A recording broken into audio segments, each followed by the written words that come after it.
sustentado en valores espirituales y en un gran espíritu de sacrificio y de renunciamiento no proclamados, sino hondamente sentidos. Perfecto, sí. Fíjate ahí lo central de esto que dice, no proclamar, sino ejercer, sino realizar, sino practicar, no únicamente saber y decir, o saber decir bien, no la corrección política, sino la acción política bien orientada, correctamente y prudentemente orientada. Continúa de nuevo, por favor.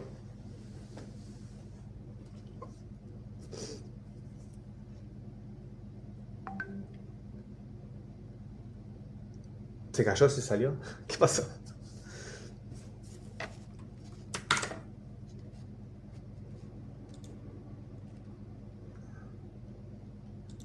¿Está ahí? Bueno. 9. Todas estas cosas no las digo porque sí, ni porque me gusta el tema. Ustedes saben que decir la verdad me ha costado muchos dolores de cabeza y puedo decir con orgullo que nunca he sido desleal con los que han sido leales a Perón. Pero también puedo decir con orgullo que jamás he mantenido mi amistad en un círculo ni a un grupo, sino nada más hacia la lealtad. Y la lealtad no me compromete nada más que mientras se es leal a Perón, que es ser leal al pueblo y al movimiento. Lo que está diciendo es la doctrina, a la idea de doctrina. Ahí le di entrada a Mónica Flores. 10. Si hablo de estas cosas es porque sé que al mismo tiempo en general le preocupa el tema y nos debe preocupar a todos los que queremos profundamente al movimiento y anhelamos que sea un movimiento permanente. Le preocupa sobre todo que todavía haya peronistas que por su afán de obtener privilegios más bien parecen oligarcas que peronistas. Mis ataques a la oligarquía ustedes los conoce bien, porque los habrán oído no una, sino muchas veces en mis discursos. Yo estoy segura de que algunos de ustedes habrán pensado lo que otros ya me han dicho tantas veces. ¿Por qué se preocupa tanto, señora, si esa clase de gente no volverá más al gobierno? No, ya sé que la oligarquía, la del 17 de octubre, la que estuvo en la Plaza San Martín, esa ya no volverá más al gobierno. Pero no es esa la que a mí me preocupa que pueda volver. Lo que a mí me preocupa es que pueda retornar en nosotros el espíritu oligarca. A eso es a lo que le tengo miedo, mucho miedo. Y para que eso no suceda, he de luchar mientras tenga un poco de vida, y he de luchar mucho para que nadie se deje tentar por la vanidad, por el privilegio, por la soberbia y por la ambición. Fíjense acá que la idea de oligarquía no es únicamente una persona, un sujeto o una clase social. Acá la idea y el concepto de oligarquía o de oligarquizarse, el oligarca, es la concepción de la corrupción de la práctica política. La idea de círculo, la idea de minoría que hace política, politiquería, que hace política para beneficio propio, que se sirve del cargo, del puesto público, para beneficios personales, para enriquecimiento, para cosas materiales, para banalidades, y no con un principio ético y moral de la política, para la doctrina, que es la idea situada de ser argentino, es la idea de situación espacio-temporal de la práctica política. Yo le tengo miedo al espíritu oligarca por una simple razón. El espíritu oligarca se opone completamente al espíritu del pueblo. Son dos cosas totalmente distintas, como el día y la noche, como el aceite y el vinagre. Vamos a demostrar el espíritu oligarca en la historia, trayendo algunos ejemplos. Yo en mis luchas diarias, y ustedes lo habrán visto que para ser una buena peronista, trato de ser más humilde, trato de arrojar fuera de mí cualquier vanidad que pudiera albergar mi corazón. Yo no podría ser la esposa del general Perón, ni buena peronista, si tuviera vanidad, orgullo y sobre todo ambición, porque la ambición es el espíritu oligarca que perdería completamente nuestro movimiento. Fíjense acá que lo está poniendo en términos personales del no servicio a la causa. No es la despersonalización. Acabo la aclaración porque es justo hacerla para una explicación pausada, una comprensión pausada de esto. Piensen que el peronismo, volvemos a la idea de la doctrina social de la Iglesia, a la idea tradicional de pensamiento nacional, y que de ahí nace el justicialismo, no es ninguno de los extremos. No es ni el capitalismo liberal de las escuelas británicas europeas, ni tampoco es la despersonalización del socialismo comunista, sino que es la tradición de la dignidad humana. Por eso se resalta todo el tiempo el hombre y la mujer en la concepción de la dignidad del pensamiento cristiano, del pensamiento de la cristiandad, la dignidad de la persona humana. Uno dice los derechos humanos, pero eso se retoma todo el pensamiento y la tradición doctrinaria del pensamiento cristiano. Esa entereza, esa armonía y eso centrado es lo que articula el pensamiento justicialista, en términos de fundamentos políticos y teológicos. Me estoy refiriendo. 15. Yo sé que pensarán de mí, yo no sé lo que pensarán de mí los historiadores y los que comenten la historia, pero yo creo firmemente, de esta idea no me podrán sacar, que la causa de todos los males de la historia, de los pueblos, es precisamente el predominio del espíritu oligarca sobre el predominio del espíritu del pueblo. Fíjense acá la idea central que tiene Evita para ponerla en un plano hasta de teoría, justamente de teoría política. Explica que hay dos concepciones opuestas que luchan en la historia: la idea de pueblo y la idea de las minorías. La idea del espíritu plebeyo, del pueblo común, y la idea de las minorías oligárquicas. Esto acá tienen toda una escuela detrás enorme, y para decirlo de manera sencilla, se puede decir que el fin del pueblo es más noble que el fin que persiguen las minorías oligárquicas. ¿Quién quiere leer el 16? El párrafo 16.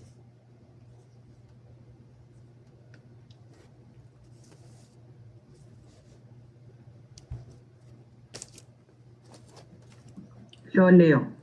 Dale, Joa, gracias. Bien, ¿cuál es el espíritu oligarca? Para mí es el afán de privilegio, es la soberbia, es el orgullo, es la vanidad y es la ambición. Es decir, lo que hizo sufrir en Egipto a millares y millares de esclavos que vivían y morían construyendo las pirámides es el orgullo, la soberbia y la vanidad de unos cuantos privilegiados que hacían sufrir en Grecia y en Roma a los hilotas y a los esclavos. Es el espíritu de oligarca de unos pocos espartanos y aristócratas y de unos pocos patricios que gobernaban a Esparta, a Atenas y a Roma.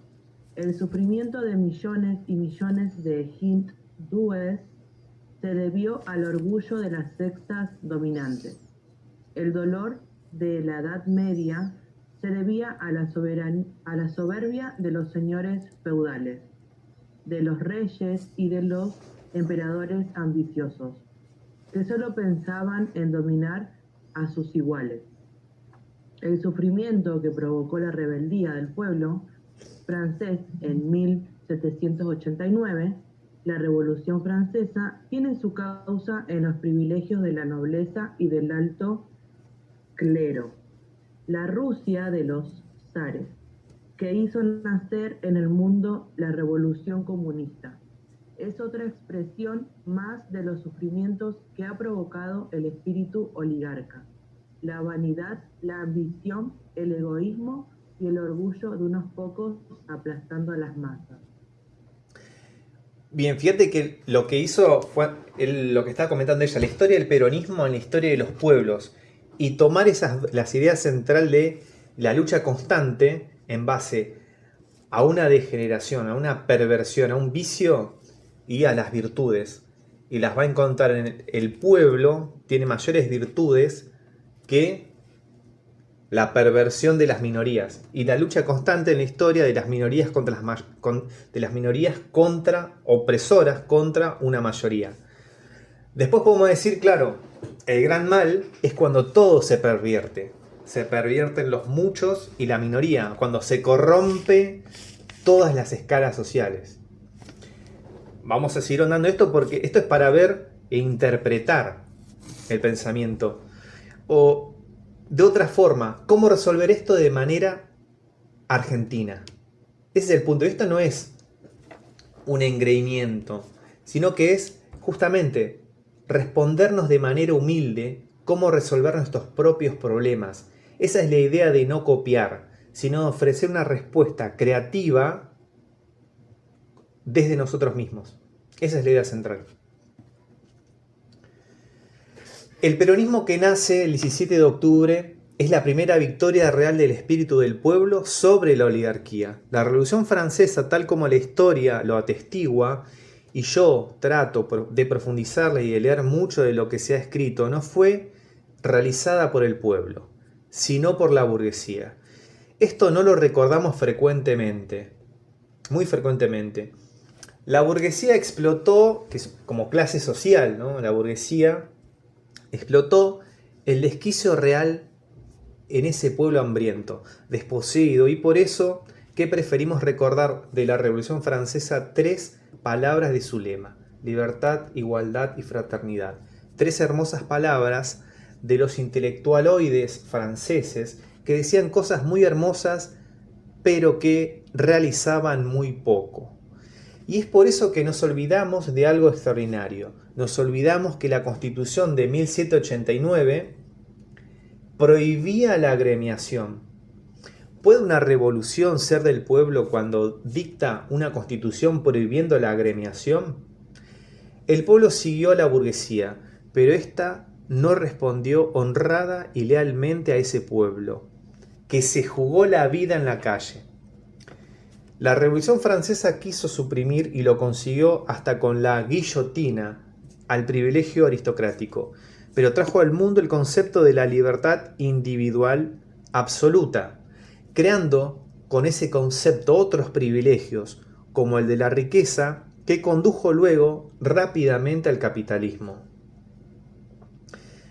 Fíjense acá cómo le imprime el tono y el carácter de la política justicialista, la interpretación de la historia, a una tradición escolar de cómo se cuenta la historia, a la Revolución Francesa, por ejemplo, que es el predominio del individuo sobre todo privilegio, pero lo que no cuentan es que el individualismo trae otro privilegio, que es únicamente quien puede gozar de la felicidad, quien tiene materialmente y quien está satisfecho materialmente.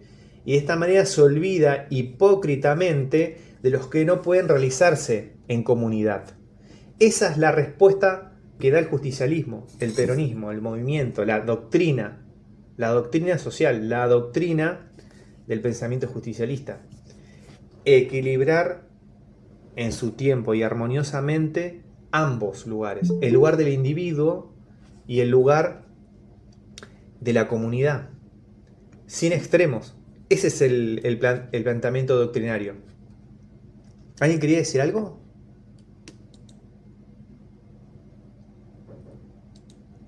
Bien. 20. La Revolución Rusa también quiso suprimir a la oligarquía aristocrática utilizando para ello al pueblo, cuya reacción violenta provocó también la muerte de los zares. Pero después se creó en Rusia una nueva oligarquía, la de unos cuantos hombres que no consultan al pueblo, sino que simplemente lo llevan hacia donde quieren. Ellos no hacen lo que el pueblo quiere, sino que el pueblo tiene que hacer lo que ellos quieren. Creo que hay una pequeña diferencia. Fíjense acá en la forma de narrar, de contar y dar la interpretación. Evita pone un principio doctrinario, la verdad número 1 del pensamiento justicialista. La verdad número 1 dice: la verdadera democracia es aquella en el cual el gobierno hace lo que el pueblo quiere y defiende un solo interés, el del pueblo. Caso contrario, no es una verdadera democracia, es oligarquía. Entonces acá piensen, cuando se genera un movimiento, cuando se genera un partido, cuando se genera una persona, ¿a qué va a atender? ¿Al bien común o al interés individual? Esto es una oposición y es un dilema político y es un dilema filosófico de qué respuesta se da. No es un mero decir, sino que es el fundamento que está detrás del quehacer, de la práctica. Si recuerdan, ¿qué decía en las encíclicas Francisco? Nadie se salva solo. ¿Qué repiten hoy en la narrativa de la serie El Eternauta? Es esa épica del héroe colectivo. Y la épica es la mística, el sentido del valor en términos de bienes de bien no material, de aliciente, de valor, de lo que empuja hacia adelante, del ideal. Esto es lo que está en la tradición doctrinaria del justicialismo. Y esto es lo que hay que conocer, comprender y sentir para realizar. Nada de manera aislada.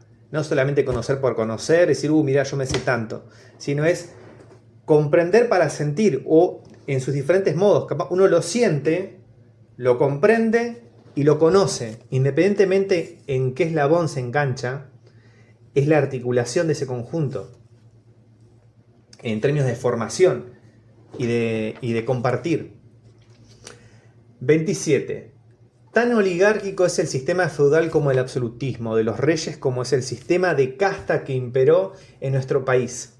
Sistema cerrado con esa expresión no la interpreto, no la conozco, de Yale, de los apellidos ilustres que nosotros conocemos. Tantos más ilustres esos apellidos cuanto más dinero tenían en el banco. Tan oligárquico es el sistema capitalista que domina desde Wall Street como el sistema comunista imperante en Rusia. Fíjense acá la crítica rotunda y soberana desde el punto de vista argentino que hacen a los dos modelos imperantes. Hoy podemos decir también al momento actual del mundo. La crisis internacional en términos de competencia nuevamente entre grandes poderes. ¿Qué respuesta se le puede brindar desde el punto de vista argentino? O ser un perro faldero como el presidente actual que repite y se come entero el discurso del individualismo, que es la hipocresía de la libertad de morirse de hambre, o una respuesta equilibrada, armoniosa, que apuesta con una doctrina nacional, el bien común. No de manera ingenua, sino de manera realista, pero doctrinaria. 22. ¿Quién quiere leer? Julio, ¿ahí me escuchas? Sí. Soy Ricardo. ¿Qué tal, Ricardo? Hola gente, gusto de estar con ustedes. Yale es una marca de llaves, como dirías Travex, es exactamente lo mismo. Mira. En aquella época era más popular. Mirá qué grande, gracias. De nada. Por ello, afirmo que el peronismo, nacido el 17 de octubre, es una victoria del auténtico pueblo sobre la oligarquía. Y para que esa victoria no se pierda, como se perdió la Revolución Francesa y la Revolución Rusa, es necesario que los dirigentes del movimiento peronista no se dejen influenciar por el espíritu oligarca. Es necesario para ello que todas estas cosas que decimos no caigan en el vacío. Yo a veces observo que cuando se dicen cosas importantísimas, no las aplauden si tenemos razón, pero en la práctica hacen esos mismos que aplaudieron todo lo contrario. Hay que aplaudir y gritar menos y actuar más. Claro que al decir esto hablo en general. Mándele más.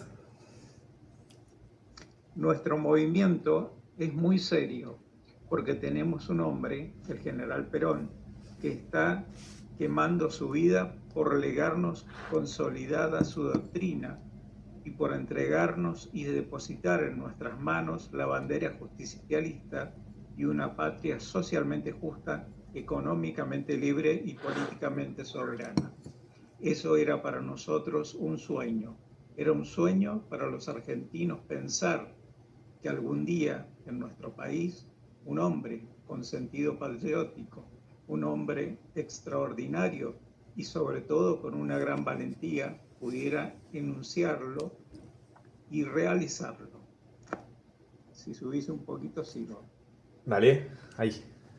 Pero es que hay que reconocer que el hombre que ha creado su doctrina y que ha realizado esa obra tan extraordinaria es un hombre de unos valores morales extraordinarios. Terminamos el 30, yo lo completo el 30 y pasamos a los videos y algo conclusivo, así ya vamos cerrando. Nosotros vemos en Perón a la humildad, a un hombre sencillo, a un hombre que no es vanidoso ni orgulloso, a un hombre que siente la alegría alergia por los privilegios. Entonces nosotros, que lo queremos a Perón, tratamos de acercarnos, tratamos de igualarnos a él, tratamos de sentirnos humildes, de no ser ambiciosos, de no sentir orgullo ni vanidad. En esto es en lo único que podemos tratar de igualarnos a Perón. Y si lo logramos, va a ser tan grande que habremos desterrado del peronismo el peligro del espíritu oligarca, que de lo contrario terminaría con nosotros. Perón no ha venido a implantar otra casta, él ha venido a implantar al pueblo, para que sea soberano y gobierne. Por eso nosotros tenemos que sentirnos humildes y consultar al pueblo en todo, pero consultarlo también en su humildad. No sentirnos, cuando el movimiento nos llama a una función, importantes ni poderosos. A mí me preocupa extraordinariamente esta cuestión.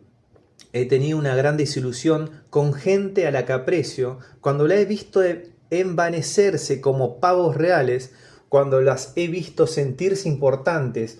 No hay más importancia, más privilegio ni más orgullo que el sentirse pueblo. Para algunos, pero algunos se sienten señores, y el señor no se siente, el señor se nace, aún en los más humildes. Cuando los he visto en personajes, me ha entrado el frío, miedo, angustia y una profunda tristeza. Pero las fuerzas y la esperanza me renacen cuando miro a Perón trabajando incansablemente y al pueblo colaborando con él. Yo lo observo al general porque no quiero dentro del movimiento ser nada más que una buena alumna suya. Quiero servir al movimiento y no servirme de él. Si actuáramos así siempre, la humanidad sería más feliz y nosotros seríamos mucho más útiles al pueblo.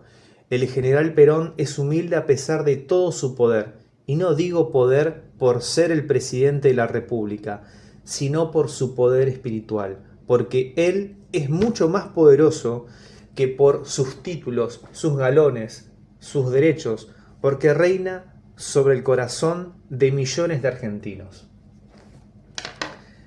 Bueno, dejamos acá esta parte para más o menos tener justamente un cierre y pasamos a ver unos minutos, unos 2-3 minutos de videos y hacer un poco de cierre y de comentarios. Vamos a ver uno de los discursos que da Evita al finalizar para Año Nuevo. A ver, creo que es acá.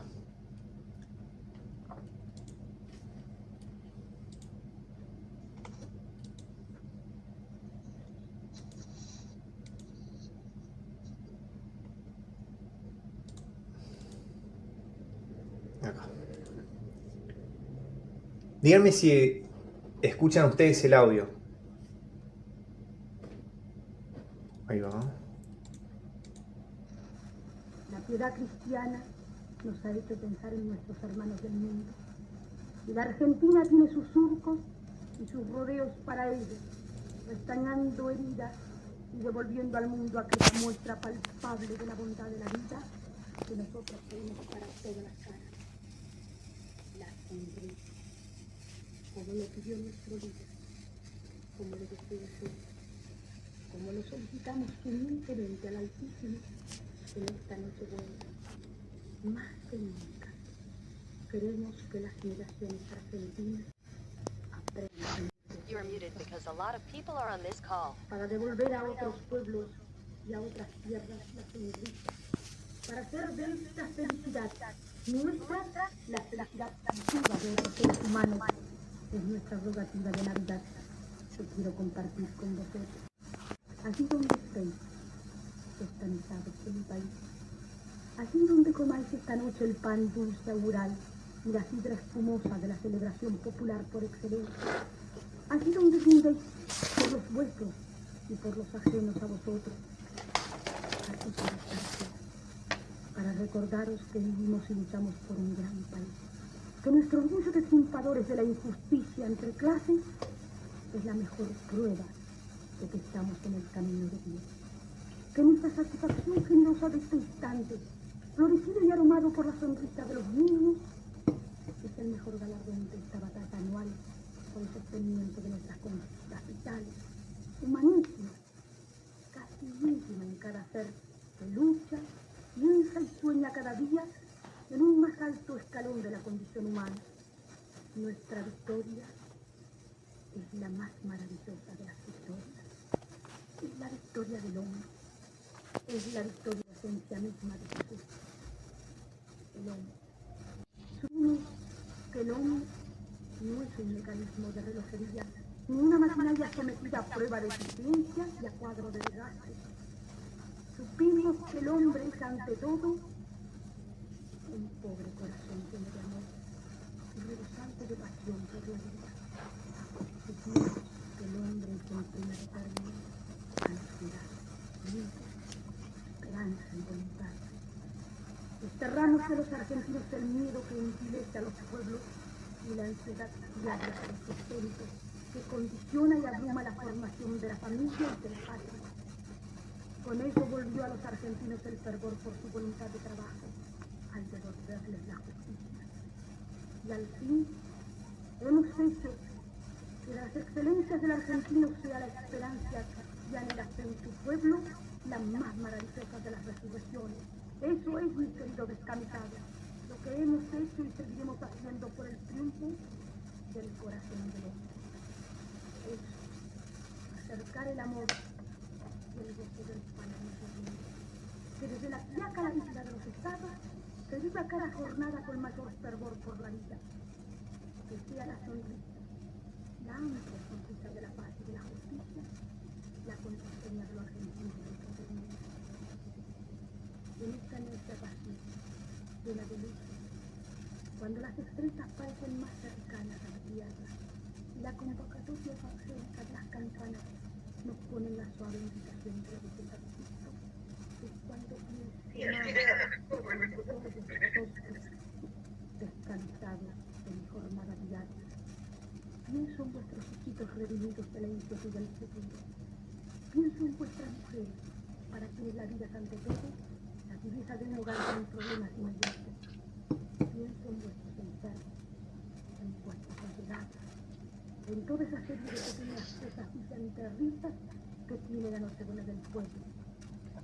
Y me ruedan las lágrimas, porque soy de vuestra misma madera, y me estremece pensar siquiera por un instante que la mano de Dios me hubiera señalado como mujer del presidente otro camino de obligaciones protocolares que no fuera este.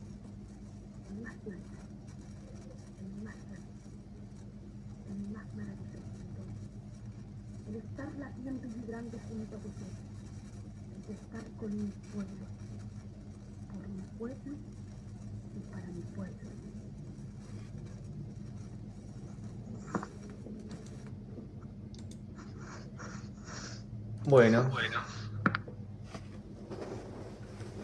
Bueno, quedan unos 7 minutos de cierre, así que se los dejo a ustedes para los comentarios, para la reflexión de lectura de hoy en la clase de Eva Duarte de Perón hasta el párrafo número 30. Recuerden que el material que les pasé está ahí disponible. Están los videos breves de Perón y de Evita, de 2 a 5 minutos.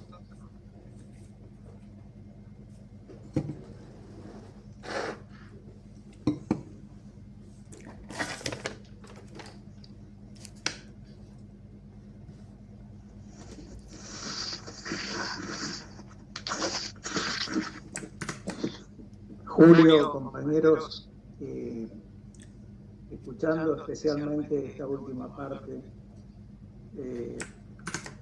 qué distancia que hay entre lo que vivió esta mujer, Evita, y lo que ha vivido como persona el inquilino de La Rosada, y cómo aquellas carencias que llevaron a una por un sentido positivo de vida, llevan al otro por el sentido negativo de la vida, y donde lo único que se pretende es la destrucción de las personas, negando cualquier posibilidad, cualquier sensibilidad por favorecer a la otra persona.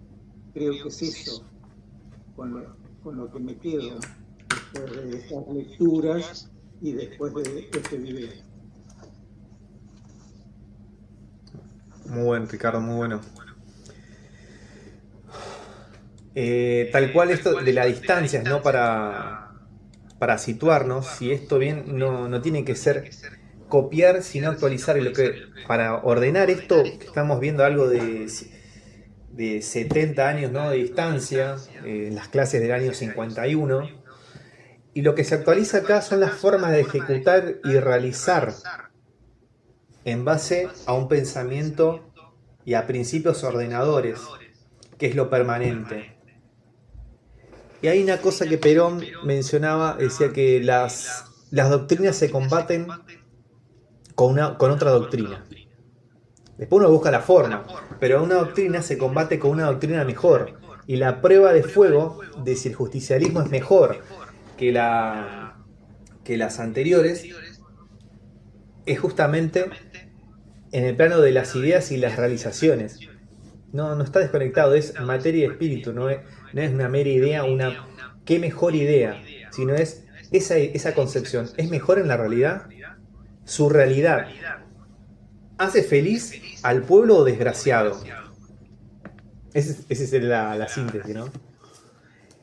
Y fíjense el miedo que mencionaba Evita, el tema de la oligarquía, es decir, es que se corrompa el movimiento. Por eso decía el miedo al espíritu oligárquico. Eso también tiene un tema de actualidad enorme.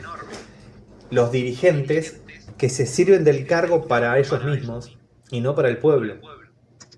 Hay otra frase enorme de Perón que decía que los dirigentes hacen el cargo y no el cargo el dirigente. Fíjense también para ver la sabiduría de esas sentencias, de esas máximas, de esos dichos populares que son fácilmente reconocibles, de enseñanzas populares de la política,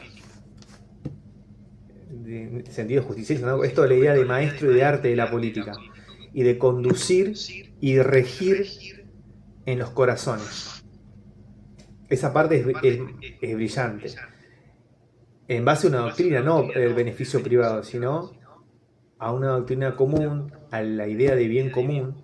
Y esos son principios filosóficos y cristianos. Esa es la idea. Porque siempre detrás está, en última instancia, de la práctica política, está el fundamento para realizar. Adri, te quiero escuchar.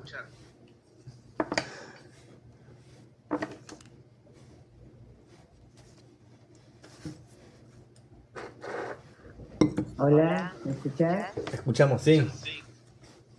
No, pasa que no podía hablar porque tiene mi papá el televisor muy fuerte. Peleándose con mi ley. No, yo creo que últimamente estamos muy alejados de la doctrina. Lo hablo en general, que muchos que manejan el tema de ser peronista, realmente en el fondo creo que no lo soy. Entonces nosotros, de verdad que tenemos que seguir con esa doctrina, no perderla, tenerla como base.